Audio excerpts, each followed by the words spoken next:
Hey everyone, welcome back. This is Ralph with IMS 3D Printing and Engraving. Bringing you another tip in LightBurn. We're going to talk about the art library, how to show it, how to utilize it. First thing you're going to do is go up to your window, click on the art library right here. Once you click on it, it'll be on your bottom right next to the laser. Go ahead and open it up. And as you can see, I have things in mind from random clip art to jigs. I have candles, I have bottle boxes, whatever you want to put, monograms. And all you have to do is click on one, add graphic to project. We'll go ahead and remove that. All right, there's multiple ways of adding stuff to this library. For each one of these tabs in here, you're going to create new if you want something different. So let's say you want one that says, I don't know, just pick whatever you want. We have dogs, we'll do cats.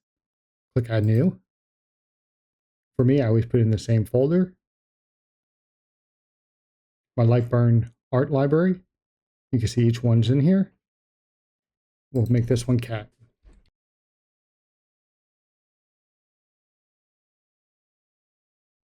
And now we have cat in here. All right, let's go ahead and add an image. We'll go import.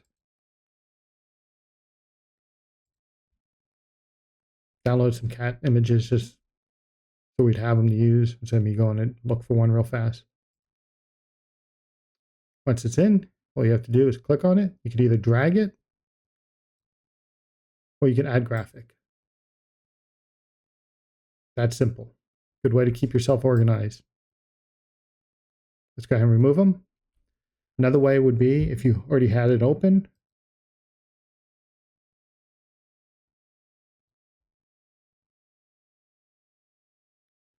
All you have to do is import graphic from project.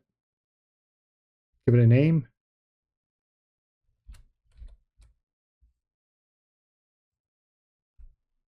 And there you go. I hope you found this useful. Please subscribe and thanks.